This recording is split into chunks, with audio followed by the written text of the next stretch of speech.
Assalamualaikum warahmatullahi wabarakatuh. Salam sejahtera, salam Malaysia Madani, salam pendidikan bermutu, insan terdidik negara sejahtera. Selamat datang ke podcast TV RZ at PBAKL 2026. Pada hari ini, kita berpeluang untuk bersama wakil daripada Rakuten Kobo, sebuah platform pembacaan digital bertaraf antarabangsa yang menawarkan jutaan e-buku dan buku audio kepada pembaca di seluruh dunia. Dalam era digital yang semakin berkembang, Rakuten Kobo memainkan peranan penting dalam menggalakkan budaya membaca dengan menyediakan akses kepada bahan secara mudah, fleksibel dan mesra pengguna. Terima kasih saudari kerana sudi bersama kami hari ini. Boleh saya tanya soalan pertama? Boleh. Baiklah. Pada pendapat saudari, bagaimana e-book boleh membuat lebih ramai anak muda suka membaca? Kalau macam untuk Rakuten Kobo, sebab kita orang punya bisnes adalah untuk menjual device untuk bacaan digital tu lah. Jadi kalau macam orang lain, kalau kita bawa buku yang fizikal, dia agak besar, agak berat. Tapi dengan e-book kita boleh store at least macam 5,000 buku dalam satu device.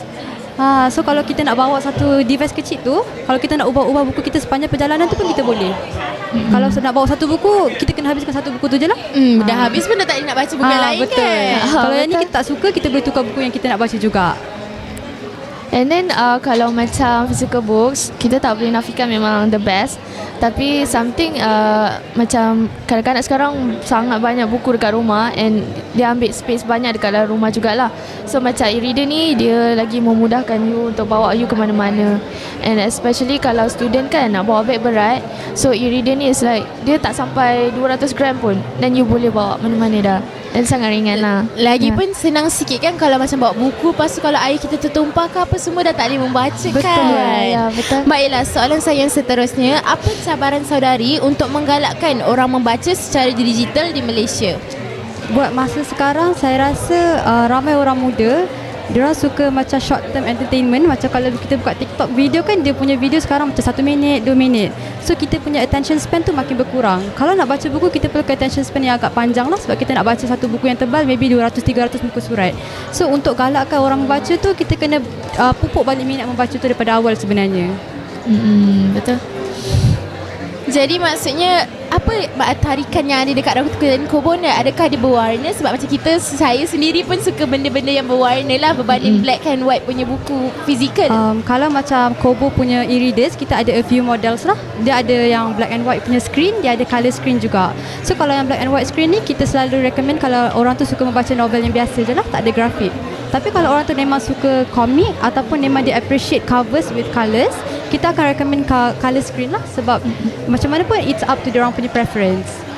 Kembali lagi kepada individu tu masing-masing, kan? Yeah. Baiklah, pada pendapat saudari, adakah buku digital boleh menggantikan buku fizikal atau kedua-duanya samalah balance?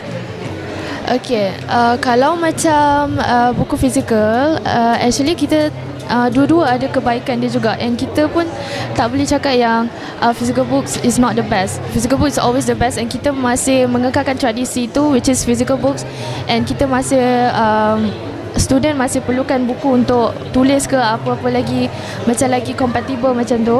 And then e-reader ni hanyalah untuk device untuk memudahkan you sahaja, untuk bawa you ke mana-mana. Ya. Baiklah, soalan penutup ya. Apa kelebihan Rakuten Kobo yang sebenarnya ramai lagi tak tahu? So antara kelebihan Rakuten Kobo ni adalah, pertama, kita ada base dekat Malaysia. So kalau ada masalah ke apa persoalan, kita memang boleh terus direct dengan kita punya company lah. Kedua, kalau macam tadi mention kalau air tertumpah ke apa kan, Kobo punya e-readers ni semua model dia waterproof, ada waterproof rating. So tak perlu risaulah. Kita claim yang dia boleh survive underwater for about 1 hour. So tak ada risaulah kalau setakat macam bawa botol air dalam beg tertumpah sikit, dia tak ada risau. Yeah, and then sekarang ni pun kita ada special price during our event sampai 7 Juni. So yang paling cheaper is Kobo Clara Black and White. Kobo Clara Black and White 599 saja. And yang ini even though dia kecil and dia ada 16 GB saja, tapi dia boleh muat lebih 5,000 buku lah. Ya. Jadi special price ni ada dekat PBAKL je ke? Hanya available during our PBAKL. Dengar tu. Jadi semua kena ambil peluang untuk datang ya, grab harga special promo ni.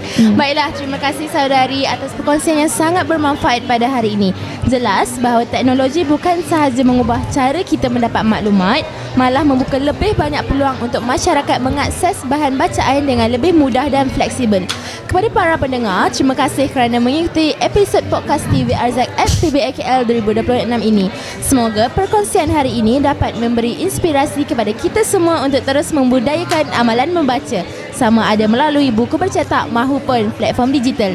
Saya akhiri dengan ucapan terima kasih dan selamat menikmati PBAKL 2026. Jumpa lagi dalam episod yang akan datang. Bye semua.